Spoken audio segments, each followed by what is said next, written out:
I've titled this morning's message, or today's message, Don't Try to Go It Alone. The Dead Sea in Israel is known for being dead. No living creatures survive its extremely salty waters, nor are there any creatures able to adapt rapidly enough to keep up with its increasing saltiness.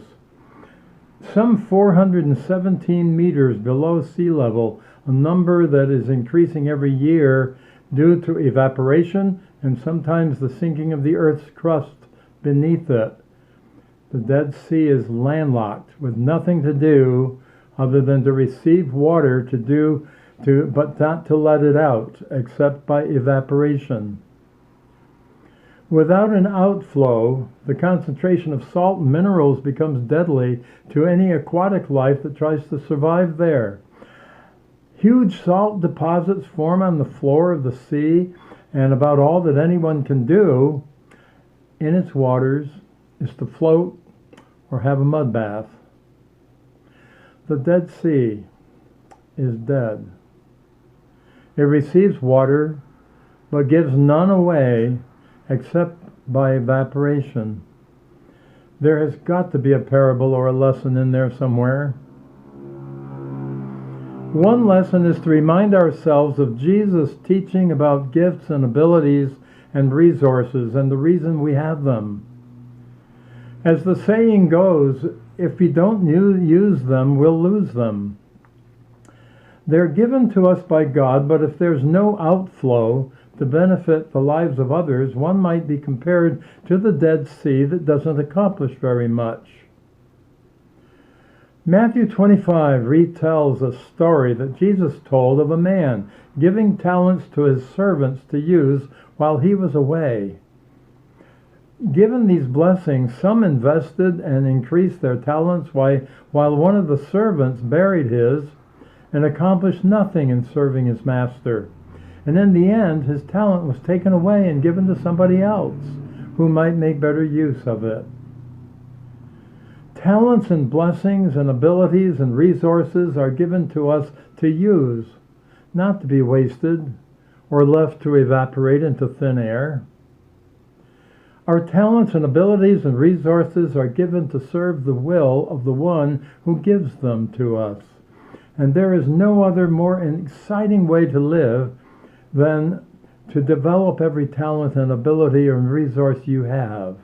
It's a lifelong practice. And then to take those and to apply them in the service of God's will. It always saddens me to hear anyone say, I don't have any talents. I know it's not true. Sadly, when we don't affirm our giftedness, we become like the Dead Sea, receiving but never fully discovering, never fully experiencing God's joyful purpose for us to be in service to others with what we have. When we draw back from the things we're able to do or could learn to do, we're letting the gifts given by God evaporate into thin air, while those gifts could be so helpful to the world all around us.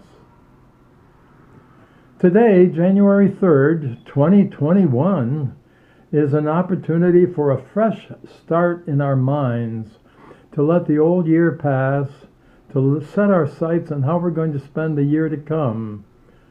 This choice is really ours every day, not just at New Year's. Today is the first day of the rest of our lives.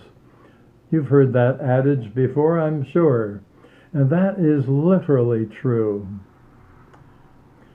That is the reason I thank God every day, every morning for that day when I open my eyes. Someone with a smile once told me two of her New Year's resolutions. First, she said, I resolve to assume full responsibility for my own actions, except for the ones that are someone else's fault. That resolution was unraveling before the words left her mouth.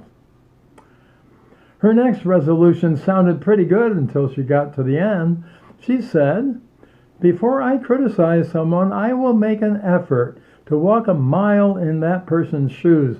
And that way, if that person becomes angry, he or she will be a mile away and barefoot. Many resolutions bring a smile because we know how easily we make them, and we also know how easily we break them. Jesus told of a father and two sons. The father asked one of them to work in the vineyard, but he refused. The nice thing, however, is that he reconsidered his first response, thought it over, changed his mind, and then pleased his father by going to work in the vineyard. The other son, when asked to do the same, found it easy, very easy, to say, "Yes, Father, I will go, I will work in your vineyard." But then he didn't.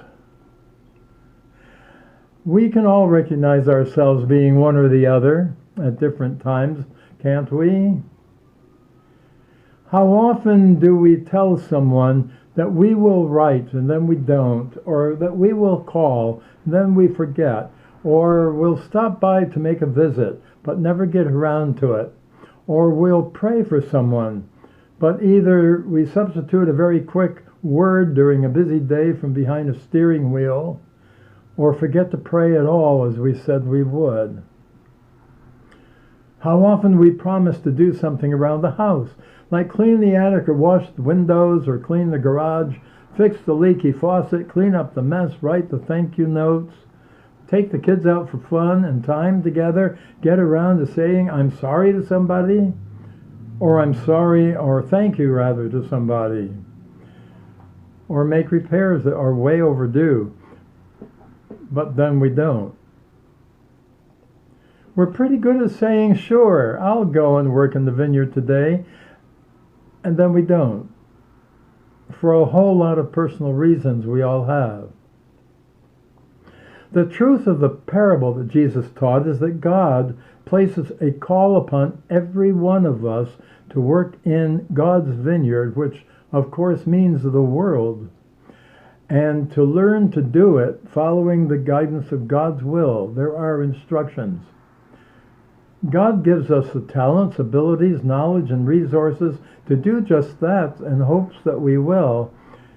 God calls us by our gifts to exercise them to that end, to prosper God's will, to pursue God's vision for our personal lives, our families, our church, our society, and the world all around us. We are called to be a spiritual, moral, and faithful presence in the midst of a very secular world in Christ's name, not conforming to what the world chooses to do or advises us always to do that might be contrary to God's will, but rather conforming to the will of God we know in fellowship with Jesus Christ.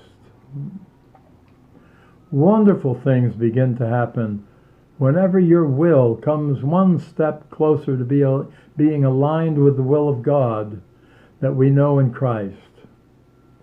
The celebration of the birth of Jesus at Christmas contains important messages from God. Have you heard them?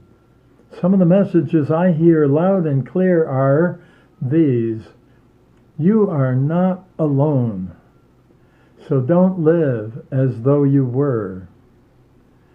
Life is not a lonely affair where you do it all yourself, solve problems by yourself, resolve issues, both personal and social, by yourself as if there were no God.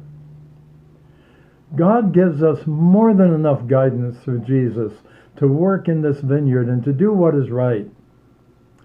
An old farm couple driving along in their pickup started to talk. As she said, we never sit all snuggled up in the front seat, close together like we used to. And her husband, a fellow of few words, looked over and simply said, I haven't moved. Love that story. As simple as it is, it says something important. Emmanuel was a name given Jesus for a reason. It meant God with us. And that's exactly the point of his birth and his life. God with us. Learning to walk closely with Christ is the same as learning to walk closely with God. If we ever feel distant from God, it isn't because God has moved far away, it's because we have. And whenever we realize this has happened, the good news is that we can come back and we can be close again. God is incredibly close to us in Christ, loving and forgiving, calling us by our gifts to be people who live out our faith in the world, the vineyard. Calling us not only to receive and recognize our gifts, but to pour them out and use them for the sake of others in Christ's name, and to prosper the work of Christ's church as a faithful witness and presence in the world, one of God's chosen to accomplish God's will. One writer has compared the church to a huddle at a football game. Thousands of people in a football stadium do not pay for a ticket to watch the players stand in the huddle for 2.5 hours. The fans are there because they want to see the difference that huddle is going to make. They want to see how what's being talked about will make a difference.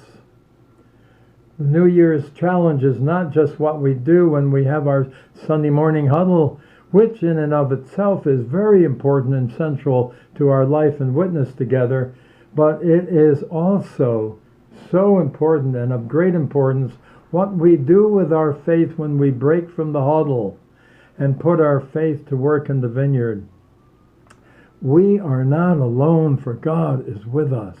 God's will is made very clear to us in Jesus. God has gifted us all to be in service to others in Christ's name.